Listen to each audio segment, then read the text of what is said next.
Bonjour et bienvenue dans ce retour de Chaos Global avec Édouard Husson qui était parti aux Amériques et qui nous revient frais comme un gardon. Il va nous en dire 3 mots. Nous allons essentiellement parler de son passage chez Trump et puis on va faire le service après-vente, si j'ose dire, de l'élection présidentielle américaine. On dira quand même quelques mots de l'Ukraine sur lesquels tu as fait un papier ce matin. Mais avant tout, n'oubliez pas que le courrier des stratèges, la vidéo que vous voyez, c'est la partie émergée de l'iceberg. L'essentiel de notre activité ne se déroule pas sur YouTube. L'essentiel de notre activité se déroule sur le site du courrier des stratèges. N'oubliez pas de vous y abonner si vous ne l'avez pas encore fait. Et puis, pensez à rejoindre le fil Telegram. L'adresse s'inscrit là-dessous. Le fil Telegram, c'est en fait notre espèce de prompteur permanent ou d'agence de presse permanente. C'est comme on appelait ça, le Telex. Donc vous y recevez en permanence des infos. C'est gratuit. N'oubliez pas de vous y abonner. Puis pensez à vous abonner à la chaîne Patrimoine. Nous allons cette semaine pas mal parler dans le courrier du budget parce que ce budget va prendre forme. Vous savez que Michel Barnier va probablement déclencher le 49.3 cette semaine et essayer d'obtenir un arrangement. On va vous parler de ce qui nous semble être en lien avec l'affaire Marine Le Pen et le procès contre Marine Le Pen. Suivez tout cela. On en parlera aussi sur la chaîne Patrimoine, qui est une chaîne sur YouTube, 4,99 € par mois.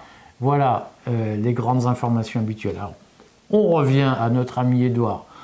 Tu es arrivé quand des Amériques? Par bateau, oui, je suis rentré vendredi en fin de matinée, effectivement.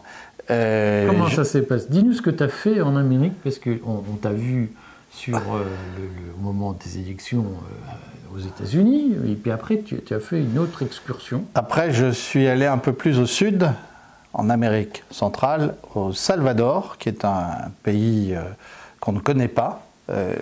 En général, un très beau pays pour les paysages et qui est un pays passionnant pour les mutations du monde, et je vais faire plusieurs articles là-dessus pour expliquer ce que j'ai vu. Alors, ce sont des gens très discrets, qui n'aiment pas être filmés à première vue, mais il y a des mutations, d'abord parce que c'est un pays qui a été gangrené par la violence, on va dire pendant la mondialisation à l'américaine, celle qui est en train de se finir. C'est un pays qui était très violent. Il y a un président qui se prend un peu pour Trump, qui a mis 70 000 personnes en prison, ce qui pour un pays de 6 millions d'habitants, plus 3 millions vivant à l'extérieur, fait quand même beaucoup. C'est à peu près autant qu'il y a de prisonniers en France. Oui, donc voilà, et pour un pays qui a 10 fois moins d'habitants, en tout cas vivant dans les frontières du pays. Je vais faire une provoque, c'est pour rire. Pourtant, ils n'ont pas d'arabe. Et donc, ils ont des gangs, en particulier, il y a le narcotrafic. Alors, il y a cet aspect-là, puis il y a un autre aspect dont je parlerai, ce sont les investissements discrets de la Chine, qui, sans faire de bruit, s'installent en Amérique latine, et qui en particulier a financé, alors là, c'est même pas un investissement, c'est un don, la nouvelle bibliothèque nationale au cœur de San Salvador, devant lequel il y a désormais un drapeau chinois à côté du drapeau salvadorien. Donc je ne sais pas si Donald Trump est au courant de ça, mais ça veut dire que le monde a changé depuis quelques années. Puisque tu me tends la perche, mais on parlera de Trump après, tu me tends la perche, on signale, comme je vous signale, que je sais que le Mercosur qui va arriver dans l'actualité, qui va nous valoir des tombereaux d'injures parce qu'on ne va pas reprendre la doxa de gauche qui est « Ah bah le Mercosur, vive le petit paysan français qui travaille 80 heures par semaine sous-payé, qui produit une nourriture très chère que personne n'achète », puisque moi je vois plein de gens dans les commentaires sur YouTube qui disent « Ah les petits paysans c'est vachement bien, bon mais moi j'ai pas les moyens d'acheter ce qu'ils produisent, j'achète du poulet chloré venu d'Ukraine ». On rappelle quand même que le Mercosur va intervenir à un moment où l'Union européenne a perdu la moitié de ses exportations en 15 ans et l'Union européenne se fait prendre ses parts de marché en Amérique latine par la Chine.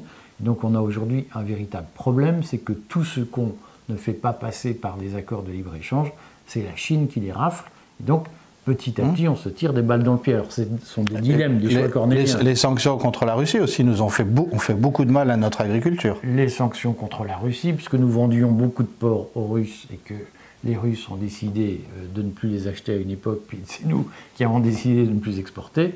Et donc, on se tire chaque fois des balles dans le pied. Bon, parlons de Trump. Le camarade de Donald Trump, tu as assisté aux opérations électorales, à la fin des opérations électorales. Quel est le sentiment que tu en retires? Alors, c'était intéressant puisque j'ai logé chez des amis qui sont des républicains, pas trumpistes fanatiques, puisqu'ils étaient plutôt au départ proches du clan Bush Junior il y a 20 ans. C'est très intéressant à observer parce que en 2024, il n'y avait aucun doute, il n'y avait plus un seul état d'âme sur Donald Trump. Ça, c'est la première chose. Donc, ça veut dire que Trump... aucun état d'âme sur Donald Trump. C'est-à-dire qu'il y a une partie des républicains qui, pendant longtemps, se disaient « Bon, Trump, oui, il est capable de gagner une élection, mais c'est quand même pas notre tasse de thé. » Puis, c'était quand même plus présentable. C'est ceux qui pouvaient soutenir aussi McConnell, l'ancien président des républicains au Sénat, ou qui était un peu sceptique sur le populisme de... Oui, un mépris social. Il n'incarne pas... J'étais à New York quand même, hein, J'étais à New York et dans un quartier à Long Island où voilà, c'est un test de l'opinion républicaine, parce que l'État de New York vote majoritairement démocrate. Il a voté moins pour Kamala Harris cette fois qu'il n'avait voté pour Biden et la fois précédente pour Clinton, sans parler d'Obama, mais il n'empêche que bon, Long Island, c'est un peu une enclave républicaine dans un milieu démocrate. Et là, ce qui était très visible, c'était qu'il n'y avait plus aucun état d'âme sur Trump. Alors en plus, j'ai pris conscience de choses, on n'y fait pas attention quand on n'est pas aux États-Unis, mais l'élection américaine, ça vient toujours quelques jours après Halloween. Et donc, en fait, on se demande s'il n'y a pas un mélange dans l'esprit de beaucoup d'Américains. En tout cas, j'ai fait des photos de citrouilles, de têtes de mort, de tout ce qu'on veut, à côté de panneaux Trump 2024. Donc, c'est assez amusant. Les républicains que j'ai pu interroger étaient inquiets sur la possibilité d'un décompte qui durerait beaucoup. En fait, finalement, ils auraient pu accepter une défaite de Trump, mais ils voulaient que ce soit net et immédiat. Et donc, si Trump gagnait, il fallait que ce soit net et immédiat.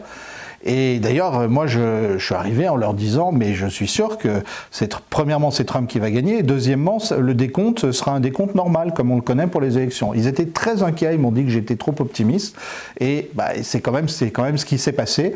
Alors, on va peut-être essayer d'expliquer pourquoi ça s'est passé comme ça. Alors, du côté démocrate, il y avait, je crois, une grande illusion, moi, ce que j'ai perçu, parce que j'ai croisé aussi des démocrates, il y avait une grande illusion sur le fait que Kamala Harris allait l'emporter haut la main. Et c'était pas complètement absurde, puisqu'on voit qu'elle a fait plus de 70 millions de voix. Donc, effectivement, elle a bien mobilisé. Elle a mobilisé comme le meilleur Obama. Mais ce qu'il faut comprendre sur les États-Unis d'aujourd'hui, c'est que Trump a mobilisé encore plus. C'est ça qui est en soi qui est le phénomène et que certains sondeurs américains avaient perçu, mais pas d'autres. Sur le fond, explique-nous pourquoi, parce qu'on a eu, je le rappelle pour ceux qui veulent voir la vidéo, j'ai fait une interview de Thierry Messant la semaine dernière sur le Deep State américain où on a parlé des conditions de dépouillement, d'organisation des élections, sur le mode de scrutin aux États-Unis, qui est très particulier, qu'effectivement on connaît très mal. Comment tu expliques qu'il n'y ait pas eu... Alors les Français oublient parce que ça leur paraît mystérieux, mais on se souvient que George Bush Jr. avait fait l'objet de recomptages interminables en Floride en 2000, parce qu'il y avait des contestations sur qui avait gagné. Tout le monde pense d'ailleurs que... Al Gore avait gagné. Aujourd'hui, voilà. Alors c'est intéressant parce que les Américains se livrent aujourd'hui et tout le monde, y compris en milieu républicain, dit c'est Al Gore qui avait gagné. Et c'est George W. Bush qui a poussé la décision. Alors on n'a pas parlé de fraude pour 2000, on a dit simplement que il y avait eu des juristes, des avocats qui avaient été mis sur le coup et donc il y a des bulletins d'Al Gore qui ont été annulés pour inverser le résultat. Et on peut quand même penser qu'Al Gore avait gagné. Al Gore avait gagné, aucun doute. On rappelle dans l'enchaînement que donc George Bush Jr. est élu avec un résultat très contesté en Floride et qu'un an plus tard, il y a les attentats du 11 septembre, ce qui pose question sur un certain nombre de fonctionnements américains. On reviendra ultérieurement dans d'autres vidéos sur tous ces sujets. Donc la contestation aux États-Unis est quelque chose de classique, les recomptages de voix sont quelque chose d'extrêmement classique. Là, comment tu expliques que ça n'ait pas eu lieu alors qu'en 2020, il y avait eu des psychodrames sur lesquels on va revenir également? Alors là, il y avait, du point de vue de Trump, c'est lui qui était le plus inquiet sur la question de la fraude éventuelle, et il y avait un avantage pour lui par rapport à 2020, c'est qu'en 2020, il était président, donc il ne pouvait pas se mêler de ce que faisaient les États sur le comptage. Alors que là, étant simple candidat, simple citoyen, il pouvait être très présent, en tout cas être en contact direct et permanent avec des républicains, des avocats, les équipes de Musk et autres qui ont veillé dans un certain nombre d'États à ce que le scrutin soit régulé. Il y avait un chiffre qu'on m'a donné, que j'avais mis sur le fil Telegram, il y avait à peu près 150 juristes par État qui étaient mobilisés toute la journée du scrutin pour éventuellement voir des contestations. Alors il y a eu une grosse bataille aussi sur la question des cartes d'identité. Je rappelle quelque chose qui paraît incroyable aux Français, mais on peut aller voter dans, de mémoire, une bonne dizaine d'États américains sans carte d'identité. Ça, effectivement, alors il y a même des petits malins qui ont fait remarquer que Kamala Harris avait gagné tous les États où on n'avait pas besoin de carte d'identité. Bon, c'est de la provoque, mais parmi les petits malins, il y a Elon Musk d'ailleurs qui a relayé cette carte. Il n'y a pas de fumée sans feu. Et donc c'était là-dessus que ça se jouait.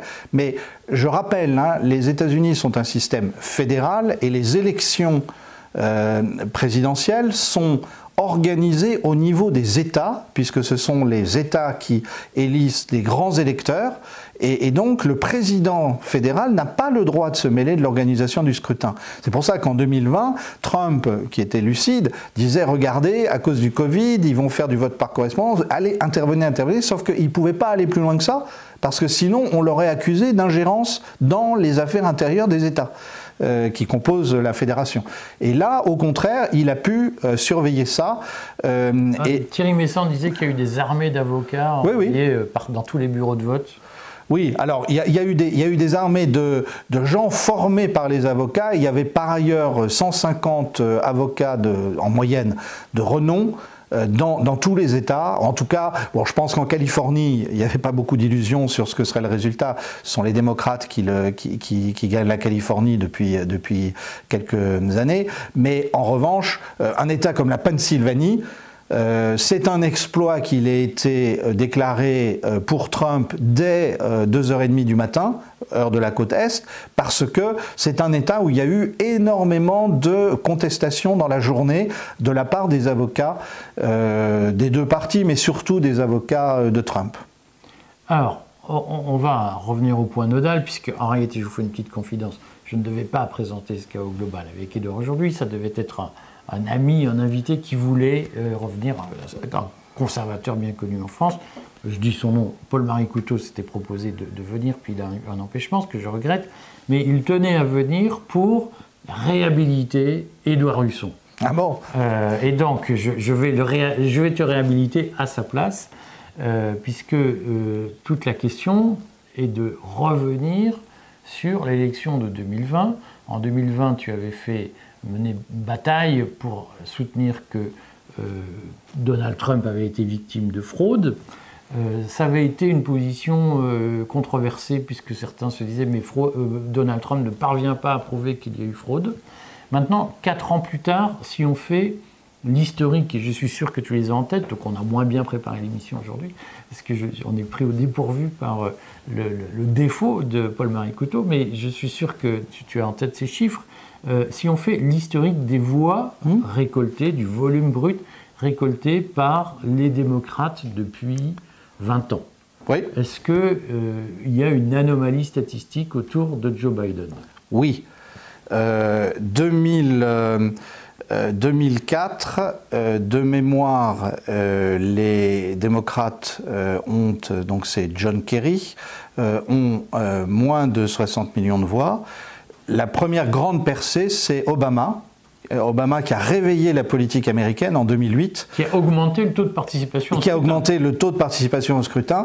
Et il a eu 69 millions de voix, ce qui était quasiment 10 millions de voix de plus que John Kerry en 2004. 2008. Hein. Ce qu'il faut rappeler, c'est que moi, quand j'étais petit, j'ai commencé à m'intéresser à la politique à l'époque de Ronald Reagan. Et à l'époque, on disait, mais il y a 30 ou 40% d'Américains seulement qui votent, il y a un taux d'abstention extraordinaire. Avec Barack Obama, on est passé à un taux de participation de plus de 60%.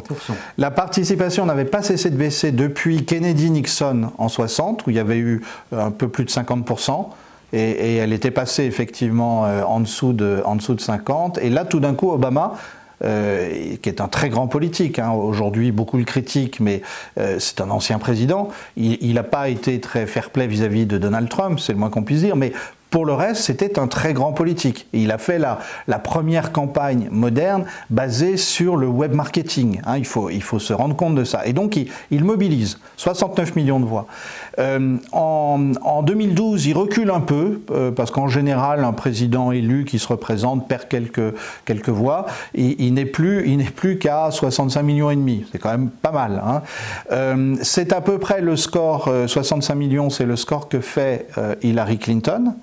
Et avant de parler de Biden, je vais parler de Kamala Harris. Kamala Harris qui a bien mobilisé cette fois, elle a fait un peu plus de 70 millions de voix. Ce qui est plus qu'Hillary Clinton. Ce qui est plus qu'Hillary Clinton. Barack Obama. Alors ce qui étonne dans les chiffres des démocrates, c'est qu'on a donc quelque chose qui est assez constant, on va dire depuis Obama, c'est que les démocrates font entre 65 et 72 millions de voix.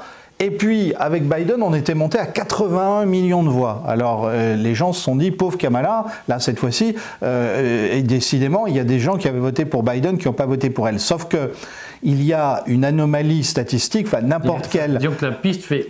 Voilà, exactement. Et n'importe quel statisticien, enfin, je veux dire, qui a fait un peu de statistiques, n'importe quel mathématicien qui est capable d'expliquer ça, dira le chiffre de Biden est aberrant. On a eu la confirmation que... C'est-à-dire que concrètement, il a fait 10 millions au moins de voix de plus que tous les autres démocrates. Voilà. Alors, et donc ça pose un problème. Ce qui est intéressant à remarquer, c'est que Trump, quand il est élu en 2016, fin 2016, il a moins de voix qu'Hillary Clinton et plus de grands électeurs. Mais Trump, déjà, a fait un petit exploit, c'est qu'il a fait lui aussi passer les républicains au-dessus de 60 millions. Et en 2020, il perd l'élection, et on dit qu'il y a eu de la fraude, mais il a fait 74 millions de voix.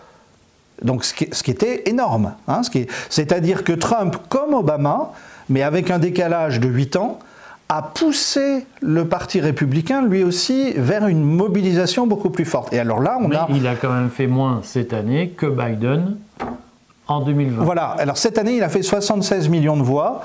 Ce qui est objectivement, si on écarte le score fantaisiste de mon point de vue de Biden en 2020, 76 millions de voix, c'est la plus belle mobilisation d'un candidat à la présidence aux États-Unis. Et d'ailleurs, Trump a gagné le vote national en plus du vote des grands électeurs. Et, je le redis, donc, parce que moi, ce qui m'importe, c'est l'anomalie statistique, parce que oui. Ce qui nous manque aujourd'hui sur cette question des fraudes sont des preuves validées par la justice américaine, qui dirait oui, non, il y a des sujets. Ça a été fait dans certains comtés. Hein. Mais il n'y a pas eu de position de la Cour suprême américaine disant il y a un problème. Voilà. On est d'accord. Et aujourd'hui, on a cette difficulté, c'est le même sujet qu'en France aux élections législatives de cet été, où moi ce qu'on me dit c'est qu'il y a eu des lots entiers dans certaines circonscriptions de bulletins annulés ou qui avaient été comptabilisés pour le candidat de gauche alors que c'était pour le RN. Le RN lui-même ne s'est pas battu sur ces questions. Donc aujourd'hui, notre problème quand on parle des fraudes électorales, c'est qu'on manque d'éléments précis. On a du mal à dépasser le soupçon. Voilà. Ça serait plus facile à prouver en France, où le système de vote est homogène. Et où il faudrait simplement envoyer des avocats demander aux préfectures de vérifier en particulier les procurations. Mais il faut voir que le système américain, il y a presque un mode de scrutin par comté. Si on exagère à peine. Voilà. Et c'est ça qui a rendu difficile, plus une espèce d'omerta, parce qu'effectivement, alors je reviens à ce qu'on a déjà dit, 2020, l'establishment américain, l'establishment démocrate, organise une révolution de couleur contre le peuple américain.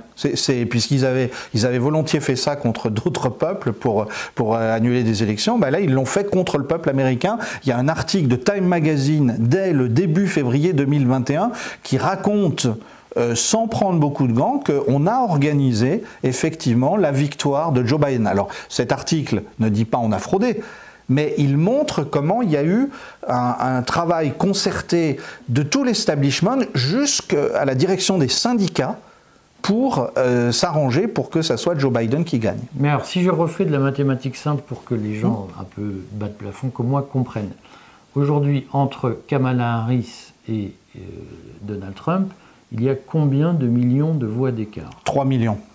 Et ça fait combien de points? Ça fait à peu près 2 points. 2 points.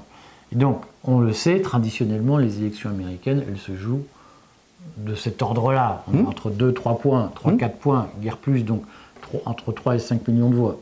Et là, Joe Biden a eu 10 millions de voix de plus que n'importe quel autre candidat. Alors, il avait 7 millions de voix de plus que Trump. Mais par rapport au candidat démocrate. 8 millions de plus que Kamala Harris et 10 millions de plus qu'Obama même non, plus 12 millions de plus qu'Obama en 2008. C'est-à-dire plusieurs points d'écart par rapport à n'importe quel autre candidat démocrate. Donc on se dit statistiquement, dans l'opinion américaine, il n'est pas possible qu'il y ait de telles variations pour un parti plutôt que l'autre, parce qu'il n'y a jamais eu de mouvement de cette amplitude. Et ce n'est pas une amplitude à 3-4 points, c'est pratiquement 10 points de différence. Alors, ça, les démocrates se sont défendus en disant « mais regardez, la participation a été à 67% en 2020 ». Déjà, ça pose une question. Parce que là, actuellement, elle est repassée au-dessus de 60%, elle est un peu au-dessus de... On n'a pas encore le chiffre définitif de la participation, mais il est assez facile à calculer, on est à peu près à 61%, donc là, il y aurait eu 6% de participation de plus en 2020. Il y a beaucoup par rapport à cette année. Par rapport à cette année, qui est une bonne cuvée. Qui est en fait la meilleure année de participation aux États-Unis depuis la fin du 19e siècle. Si on accepte 2020. Je rappelle quand même, pour avoir qu'on ait des chiffres en tête, bien sûr la population américaine a beaucoup augmenté, mais Roosevelt, il gagnait avec 25 à 27 millions de voix. Donc aujourd'hui, un Obama, un Trump, ils ont gagné avec plus de 65 millions de voix et même plus de 70 millions de voix dans le cas de Trump. Donc en soi, c'est simplement pour qu'on ait l'ordre de grandeur de ces chiffres, mais il restera, et ça, je crois qu'il y a beaucoup de gens maintenant aux États-Unis qui en sont convaincus, il restera que ce pic de Biden apparaîtra de plus en plus fantaisiste avec le temps. Il n'est pas exclu que des preuves soient données maintenant que Trump est au pouvoir. Voilà. Bon, à suivre, mais donc, voilà, à titre posthume, j'allais dire, on tenait à réhabiliter tes positions de 2000 et les positions de tous ceux qui avaient évidemment soutenu qu'il y avait fraude de Biden dont la démonstration, le dévoilement complet reste à faire, mais aujourd'hui on a quand même des éléments statistiques solides qui montrent qu'il y a une anomalie que personne n'a pu expliquer, parce que quand on voit ce qu'a donné le mandat Biden, on peut se dire que Enfin, le bonhomme n'explique pas un tel engouement. Alors, il y a quelque chose qui avait été bien montré à l'époque. Disons que ce qu'on a de plus construit, de plus scientifique, c'est l'analyse d'un informaticien qui s'appelle Patrick Byrne, je le prononce à la française, B-Y-R-N-E, qui a écrit un livre qui s'appelle The Deep Rig, donc la fraude profonde. Et il explique très bien dans son livre comment le chiffre de Biden, selon lui, a été calculé en fonction de ce qu'on voyait comme progression de Trump le soir de l'élection. En fait, Trump a surpris tout le monde en 2020 déjà, puisqu'il passait au-dessus de 70 millions des voix. D'où la poussée des démocrates qui, d'abord dans les algorithmes, en faussant les algorithmes selon lui, des machines de transfert des votes, des résultats, et puis ensuite, ils sont revenus à la bonne vieille méthode des partis français d'une certaine époque, ils ont bourré les urnes, parce qu'il fallait faire plus que les 72, 73, finalement 74 millions de Trump. Voilà la thèse de Patrick Byrne. C'est un livre scientifiquement irréprochable, mais qui évidemment n'utilise que des méthodes statistiques et un nombre de témoignages limité. Bon, reste que Trump n'est pas encore au pouvoir. On voit bien qu'il y a des manœuvres qui continuent. Notamment cette autorisation qui fait beaucoup jaser, si j'ose dire, cette autorisation donnée par Biden à Zelensky d'utiliser des missiles à longue portée pour frapper le sol russe. Est-ce que tu peux nous dire, militairement, techniquement, la portée de ces missiles, est-ce que ça signifie que Zelensky va pouvoir bombarder Moscou ou Saint-Pétersbourg ? Alors, donc, il y a un certain nombre de ce que je considérais des intoxications, des néoconservateurs qui ne se résignent pas à la victoire de Trump et qui, au moins... Donc les néoconservateurs sont ceux qui soutiennent Biden, c'est l'équipe Blinken pour aller vite. Voilà. Et d'Israël. Et alors, on voit bien que, on reparlera peut-être des nominations de Trump, des gens qu'il prévoit de nommer dans son cabinet. Or, il y a une double caractéristique de ces nominations. Ces gens sont idéologiquement pro-Israël et c'est difficile de les faire changer d'avis sur le sujet. En revanche, sur l'Ukraine, beaucoup ont été pro-Ukraine et puis sont devenus très pragmatiques et donc soutiendront, c'est vrai même pour Rubio, hein, le futur secrétaire d'État selon le souhait de Trump. Bon. Alors, face à ça, l'équipe Blinken, les néoconservateurs, essayent d'allumer des feux de retardement. Alors, il y a eu plusieurs fake news. Par exemple, un coup de téléphone entre Trump et Poutine. Moi, j'ai vérifié de tous les côtés, j'ai regardé ce que disaient les experts sérieux. Ce coup de téléphone n'a pas eu lieu. Mais c'est une façon de vouloir compromettre Donald Trump en disant, regardez, à peine élu, il discute avec Poutine sans en référer à Biden. Bon. Et alors, il y a la question que tu poses sur les tirs de missiles. Alors, lisons bien l'article du New York Times. Il nous dit... Le président Biden pourrait autoriser des frappes, il pourrait finalement lever l'interdiction qu'il y a sur des frappes de longue portée avec des missiles. Donc je rappelle que les Ukrainiens envoient déjà des drones assez profondément sur le territoire russe. Il y en a même qui arrivent à Moscou. Ces drones, ils arrivent à les envoyer parce que techniquement ils maîtrisent ça, mais il y a la question de missiles de longue portée, comme les Scalp ou les français, les Storm Shadows, ou bien d'autres missiles américains. Et donc, est-ce qu'on autorise, c'est-à-dire en fait, est-ce que l'OTAN fournit aux Ukrainiens les coordonnées pour cela, les données satellites, et même est-ce que l'OTAN les envoie soi-même. Bon. Alors, il y a une poussée de ça, et effectivement, c'était impressionnant de voir dans la journée d'hier comment, tout d'un coup, tous les médias occidentaux ont répercuté ça. Parce que c'est la crainte de la Troisième Guerre mondiale, puisque Poutine avait dit, si les États-Unis autorisent l'utilisation de ces armes, nous considérons que nous sommes en guerre avec les États-Unis. Alors du coup, moi j'ai regardé très attentivement les articles, en particulier celui du New York Times, qui est beaucoup plus prudent dans la formulation que le grand titre. C'est Joe Biden pourrait autoriser, le sujet a été rouvert, Et puis, on a eu, alors moi je vais souvent regarder pour savoir ce qu'il en est, les comptes sur X des Ukrainiens, des stratèges ou des conseillers militaires ou des commentateurs. Et là aussi, ils ont dit, ah oui, alors, en fait, on nous a dit que c'était éventuellement sur la région de Koursk, ça serait bien autorisé, mais il y aurait quand même plus de limites que ce que dit la presse américaine, etc. Donc on voit bien qu'il y a essentiellement pour l'instant un effet d'annonce, et que cet effet d'annonce, il vise quoi? Il vise à rendre impossible pour Trump une discussion avec Poutine. C'est bien ça qui est en jeu. Bon, on reviendra peut-être tout à l'heure sur la situation sur le terrain en Ukraine. C'est le moment parce qu'en même temps, Poutine lui-même a une position, a commencé à lâcher des éléments sur ses intentions lorsque Trump sera au pouvoir. Oui, alors, je crois que c'est bien aussi de refroidir les ardeurs de certains, ceux que tu appelles les Trumpolâtres. C'est que... Les Trumpolâtres, je l'explique, Trumpolâtres, c'est ceux que je lis, y compris chez beaucoup de souverainistes, enfin, surtout chez les souverainistes. À mon avis, il y a quand même pas mal d'infiltration de Trump. C'est Trump va régler tous les problèmes du monde avec 3 coups de baguette. En un jour, il y aura la paix, on s'aimera tous, l'Union européenne va disparaître. Voilà, tout ça, c'est Trump magicien. Il est très fort, mais voilà, peut-être pas en 3 jours. Voilà. Non, plus sérieusement, je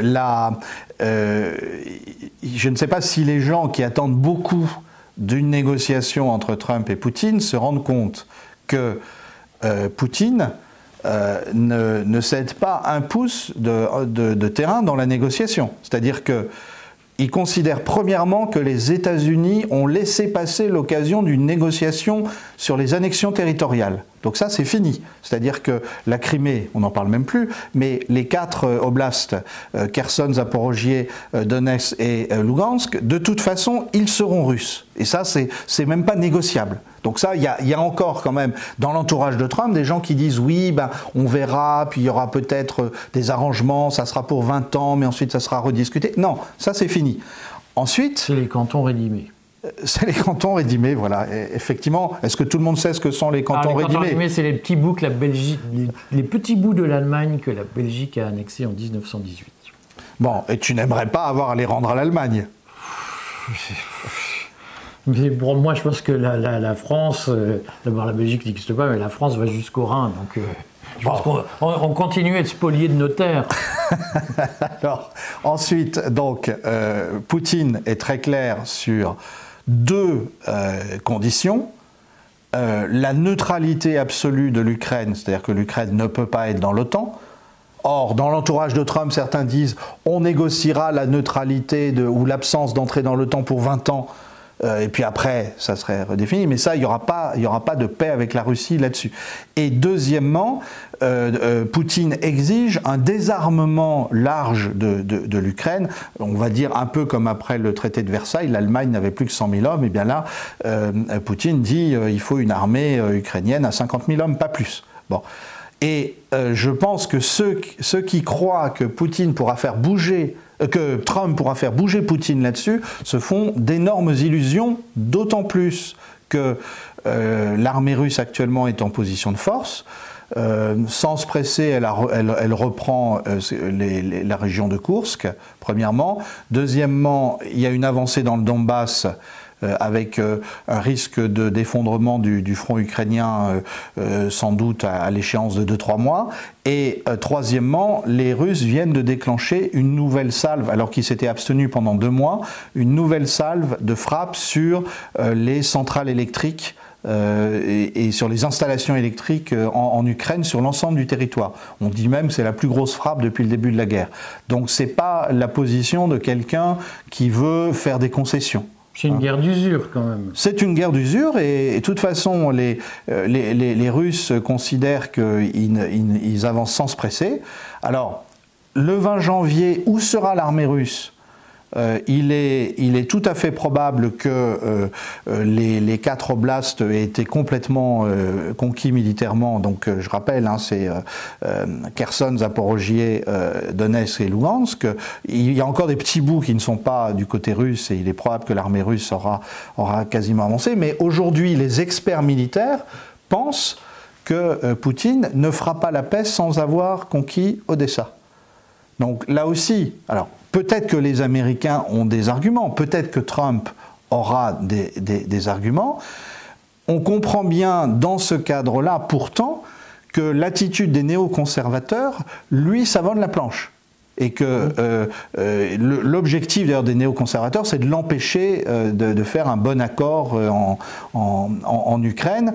Alors, il y a une position, il y a quand même à Kiev des gens qui se demandent si ils ne vont pas dézinguer Zelensky à cause de son intransigeance, et qui se demandent dans quelle mesure ça ne serait pas un soulagement avec Trump d'avoir une position claire, c'est-à-dire on laisse à la Russie ses territoires et au moins le reste de l'Ukraine évite de se faire écrabouiller par les bombes et par les missiles russes dans les mois qui viennent. Donc on voit bien qu'il y a un débat, et c'est sans doute un débat au sein du Deep State d'ailleurs, il faut bien insister, enfin on revient sur ce dont vous avez discuté avec Thierry Messant, c'est que le Deep State, il a des composantes, il a des factions, il a des disputes, il a des discussions internes. C'est pas la secte des Illuminati avec 3 personnes qui dirigent et tout le monde qui obéit.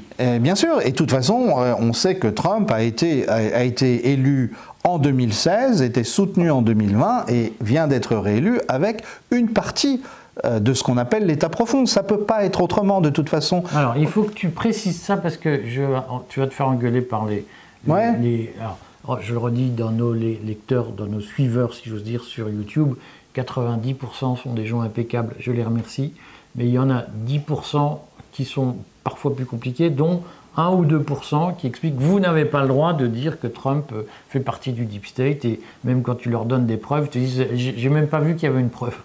Explique-nous pourquoi tu dis que Trump a pu bénéficier de l'aide d'une partie du Deep State. Alors, premièrement, je vais faire un raisonnement de prof, c'est qu'aucun candidat au gouvernement d'un pays ne peut gouverner contre ses élites, sauf à faire une révolution, à tuer les élites en question et à amener les siennes.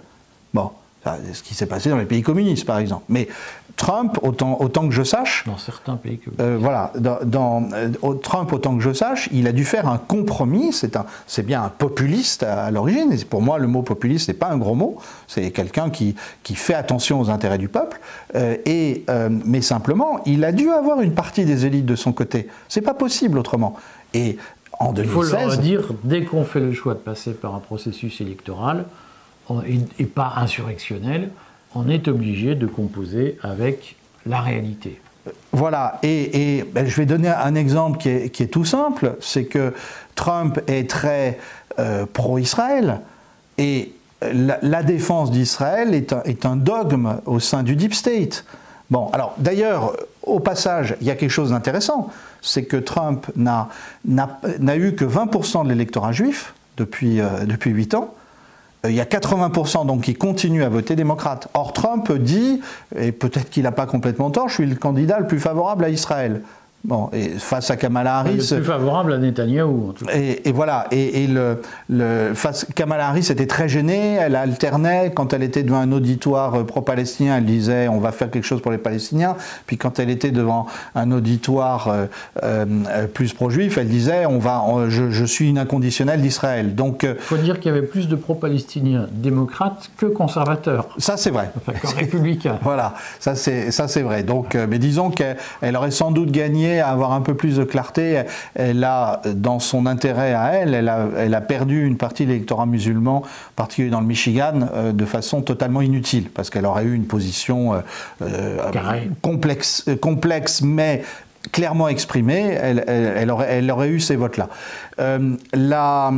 Donc Trump, effectivement, mais Trump, en revanche, il est totalement aligné sur une partie de l'État profond, ou de l'establishment, comme on veut, qui veut soutenir Netanyahou, ou en tout cas le Likoud, on va dire, parce que personne de Netanyahou, c'est plus compliqué, les relations avec Trump, même si de façade, il a dit beaucoup de bien de Netanyahou dans les dernières semaines de la campagne, les relations entre les deux hommes sont difficiles. difficile. Mais en revanche, très clairement, il y a une position qui est celle du Likoud et que Trump rejoint et qui fait qu'il a le soutien d'une partie de l'État profond, même si ça chagrine certains. Mais il y a d'autres choses.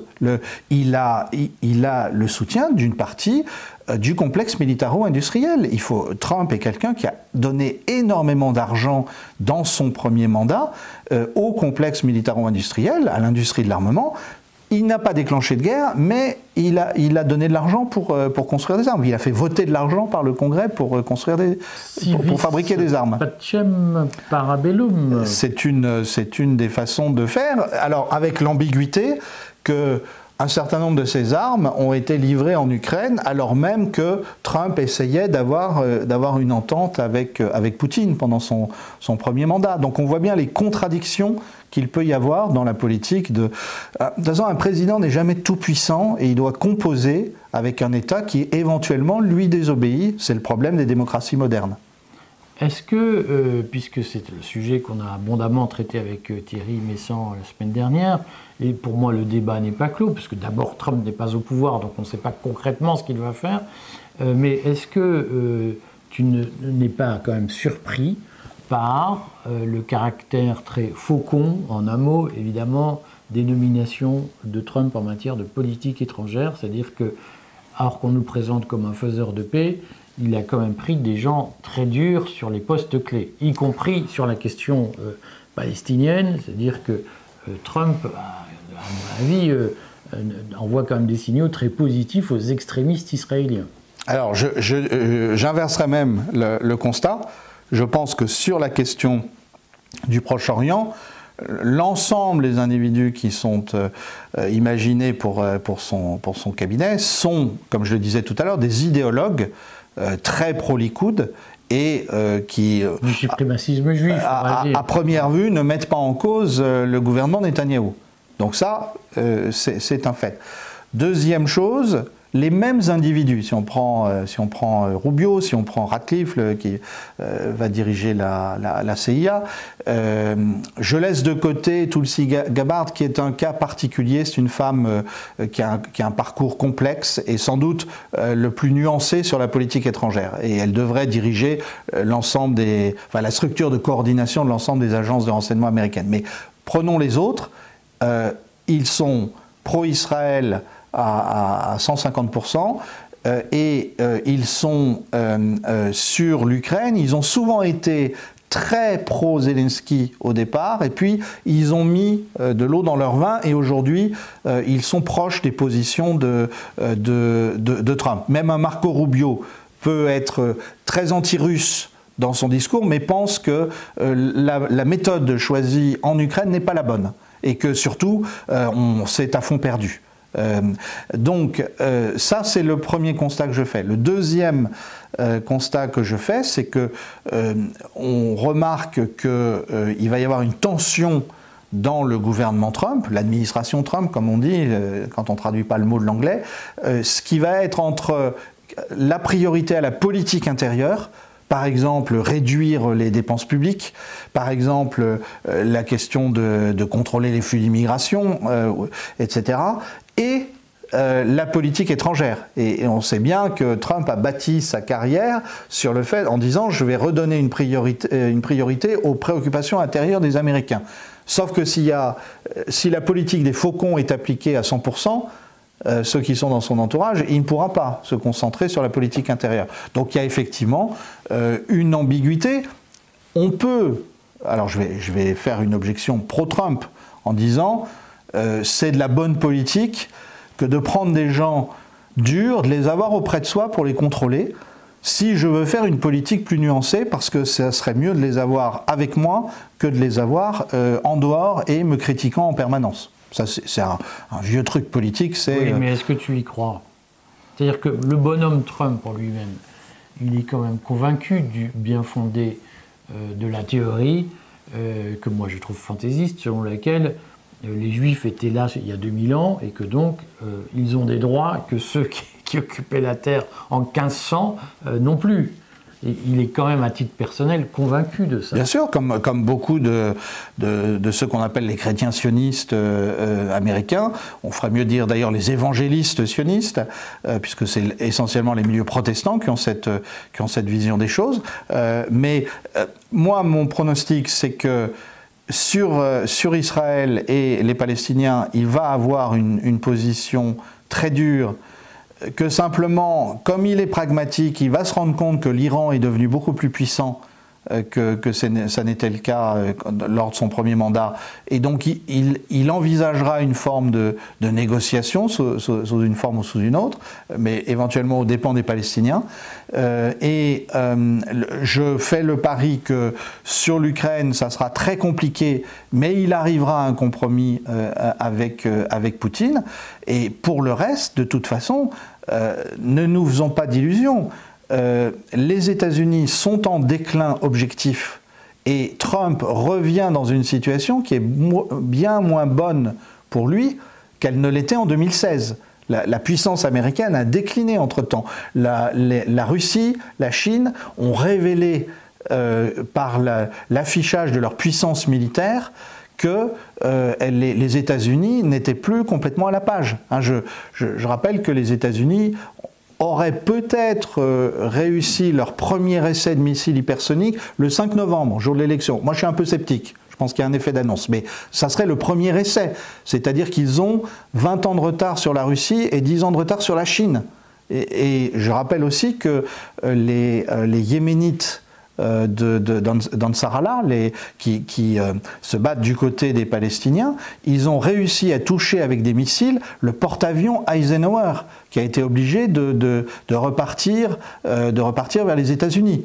Et ils ont aussi très endommagé un tanker, un bateau pétrolier de la marine américaine en mer Rouge. Donc il y a un problème autour de l'armée américaine et Trump va être confronté à cet affaiblissement objectif de l'armée américaine. Est-ce que tu partages ce que dit Thierry Messant, et auquel moi je crois plutôt, qui est qu'au fond, Trump va quand même bénéficier d'un retournement de l'Iran, c'est-à-dire que l'Iran se montre plutôt dans une position de normalisation, de dédiabolisation et notamment de mise sous le boisseau de ce fameux axe de la résistance dont on voit mal aujourd'hui quelle est la portée réelle. Je suis un peu sceptique. J'écoute Thierry Messant depuis le départ sur l'Iran, depuis quelques semaines en fait, quelques mois, puisqu'il a une vision effectivement très claire de la manière dont l'Iran éventuellement pourrait lâcher l'axe de la résistance. Personnellement, je le dis, mais j'ai beaucoup moins de connaissances de la région que lui. Mon instinct me dit que c'est plus compliqué que ça et que les Iraniens sont des maîtres de l'ambiguïté et qu'on a souvent des paradoxes dans les différentes factions iraniennes. Et donc je ne pense pas que le président nouvellement élu soit si doux que ça, soit si pacifique que ça. Et je crois qu'il y aura une continuation de la politique effectivement iranienne qui consiste à souffler le chaud et le froid, personnellement. Mais voilà, c'est pour entretenir le débat aussi. Bon, on ne peut évidemment pas conclure cette émission sans avoir parlé de la nomination d'Elon Musk comme ministre de la réforme de l'État. C'est pas exactement ça, c'est le Department of Government Efficiency, donc de l'efficacité gouvernementale, qui est un titre qui, moi en tout cas, ça me fait rêver. Je suis même pas sûr qu'il y ait des énarques qui comprennent ce que ça veut dire. Du contexte de cette nomination, c'est-à-dire que on n'a pas pris le temps de beaucoup parler de politique économique. Je referai une vidéo cette semaine, notamment sur la question des taux de change des devises, parce qu'il y a beaucoup de débats autour de ce que la politique de Trump pourrait créer, et avec un certain nombre d'idées intéressantes. Mais est-ce que, de ton point de vue, la nomination d'Elon Musk, elle a une portée particulière? Comment tu l'interprètes? Premièrement, le ralliement d'Elon Musk à Trump a visiblement été décisif. Parce que c'est quand même le plus grand industriel américain, de loin. Hein, je ne méprise pas les gens de la big tech, mais Trump, en plus, il fabrique des voitures, il fabrique des fusées, et il a une vision sur l'énergie de demain. Donc c'est quand même beaucoup plus que de fabriquer des logiciels. Et simplement, hein, sans du tout être méprisant, loin de là, vis-à-vis d'un Steve Jobs ou d'un Bill Gates. Mais, et accessoirement, il est patron d'un réseau social influent en matière politique, voilà. Qu'il a plutôt mis au service de Trump. Et qu'il a mis très clairement au service de Trump, et qu'on aime ou qu'on n'aime pas, ça a été efficace. Alors, à partir de là, je fais une deuxième petite parenthèse. Les 2-3% que Trump d'avance, que Trump a sur Kamala Harris, pour moi, ce sont les voix amenées par Bob Kennedy Jr. Hein, le ralliement de Bob Kennedy Jr. a été décisif aussi, puisqu'il avait entre 2 et 4% dans tous les États. Hein, donc il faut avoir ça en tête. Hein, il y a eu 2 ralliements essentiels que l'establishment américain n'a peut-être pas complètement pris au sérieux. Musk a la réputation d'être fantasque. Bob Kennedy a été méprisé par le Parti démocrate, malgré le nom qu'il porte. Bon, voilà, on ferme cette parenthèse, mais il faut comprendre que la politique, ça se joue souvent sur peu de choses. Et alors, la nomination de Musk, effectivement, c'est essentiel. Je remarque que Trump l'épaule d'un politique, hein, l'un des candidats aux primaires, qui s'appelle Ramaswamy, si je me trompe pas. Ouais, bon, qui était candidat aux primaires, qui a des positions pas très éloignées de celles de Trump et qui s'est retiré pour que Trump gagne la primaire. Donc, parce qu'on voit très bien qu'assez vite pour Elon Musk, il y aura des questions de conflit d'intérêts s'il veut rester. Puis d'abord d'emploi du temps. C'est compliqué d'être ministre plus patron de Tesla, de X, voilà. de SpaceX. Et donc, c'est un binôme. Il n'empêche que la vision globale, elle est effectivement intéressante, puisque c'est la première fois qu'on aura un patron de cette envergure qui prétendra mettre de l'efficacité. C'est pas simplement donner des conseils comme certains, comme le patron de Chrysler avait pu le faire à l'époque de Reagan. C'est être soi-même aux manettes. Et alors, il envisage de réduire d'1 tiers les dépenses de l'État américain, ce qui est tout à fait considérable. Alors, je note quand même que l'État fédéral américain a un peu plus de 2 millions de fonctionnaires. C'est autant que l'État en France. Alors là, déjà, ça calme tout le monde. Oui, bien sûr.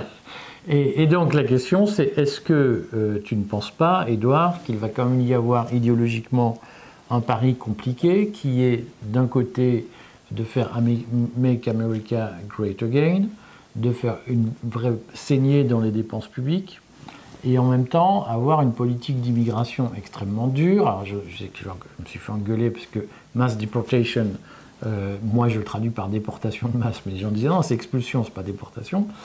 Sauf que là, je voyais dans la presse anglo-saxonne déjà des patrons américains qui disent « renvoyez pas les clandestins, on a besoin de main-d'œuvre ». Est-ce que tout ça va pas être compliqué à gérer? Alors d'abord, mass deportation, je veux dire, pourquoi euphémiser?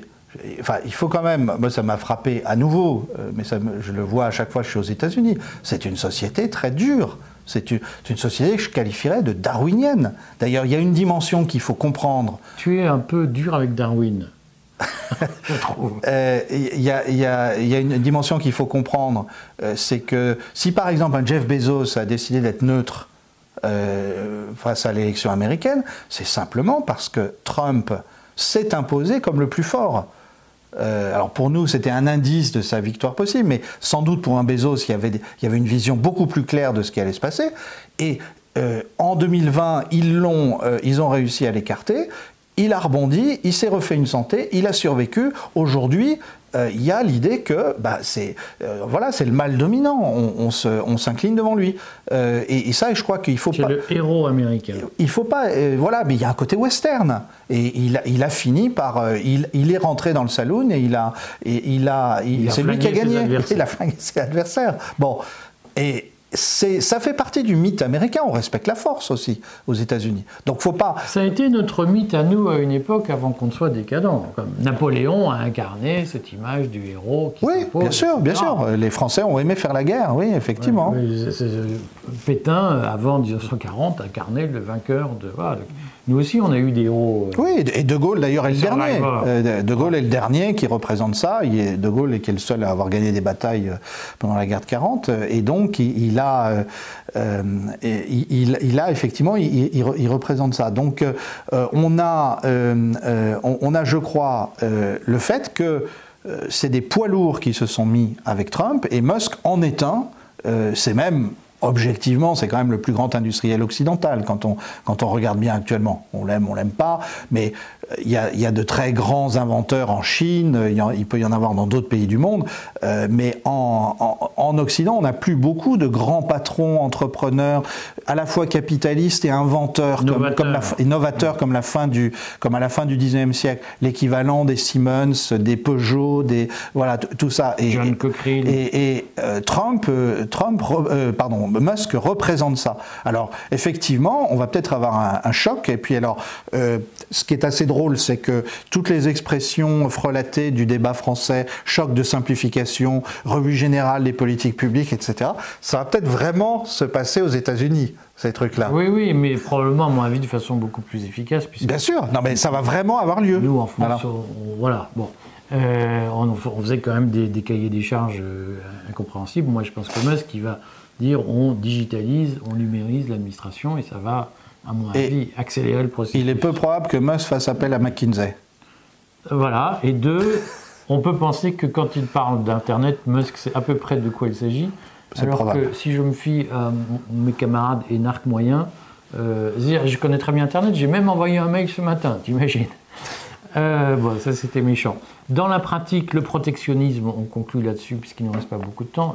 On fera une émission mercredi avec toi et avec Thierry Messon. On va parler BRICS et Trump, parce qu'on a raté l'émission BRICS, on va la refaire et on la mettra en comparaison. Donc ne manquez pas de l'émergence de Trump. Ne manquez pas cette émission qui sera publiée mercredi soir. 3 mots sur le protectionnisme, qui va nous coûter quand même très cher, ça va être douloureux. Alors, pour revenir sur ce que tu disais sur l'immigration, et le fait que les patrons américains, Musk le premier d'ailleurs, modèrent Trump là-dessus. Ça, c'est la première chose. Deuxièmement, les Américains ont un problème de formation de la main-d'œuvre. Il y a eu dans le New York Times cet été une enquête passionnante sur une usine taïwanaise de fabrication de puces, de semi-conducteurs, qui a du mal à trouver la main-d'œuvre aux États-Unis. Donc, les choses sont compliquées. Alors ensuite... Parce que tout le monde, c'est bien là aussi, les lecteurs disent mais c'est pas vrai. Il y a un problème de main-d'œuvre parce que les gens sont mal payés et on nous traite comme des esclaves. On peut, je vais être vulgaire, se mettre de la merde sur les yeux. Reste que les États-Unis, comme nous, ont un problème. On ne fait pas assez d'enfants. Et il y a une culture du travail qui est partie en fumée. Et voilà. Un savoir-faire de la manœuvre pour les nouvelles industries. Ce qui est intéressant dans ce que décrit le New York Times, c'est qu'on est en Arizona, l'Arizona où l'université d'État de l'Arizona se veut en pointe dans la formation pour les nouveaux métiers. Or, même cette université indéniablement performante ne fournit pas assez de manœuvre pour l'usine taïwanaise. Et l'usine taïwanaise, elle a été installée sous Trump. Et 4 ans après, ils n'ont toujours pas ouvert. Donc ils ont un problème, objectivement. Donc c'est pour ça que le protectionnisme, ça va sans doute être plus compliqué que ça n'en a l'air.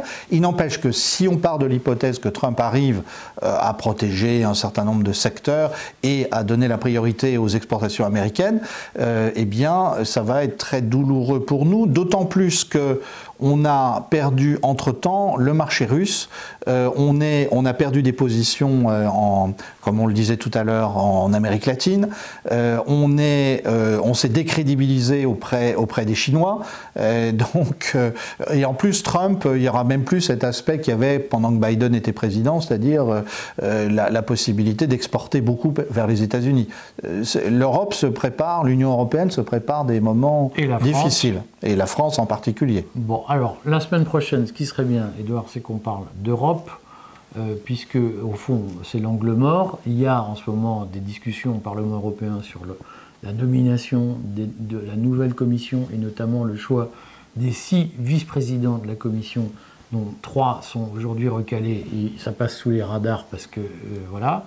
Moi, je reste persuadé qu'un autre sujet passe sous les radars, c'est que les Européens, et particulièrement tes amis allemands, sont en train de négocier en loose day avec Trump un accord pour arrondir les barrières tarifaires qui risquent d'être mises en place en échange d'un achat accru de gaz naturel liquéfié américain, ce qui explique les positions allemandes qui récemment, la semaine dernière, ont refusé des livraisons de gaz naturel russe, gaz naturel liquéfié russe.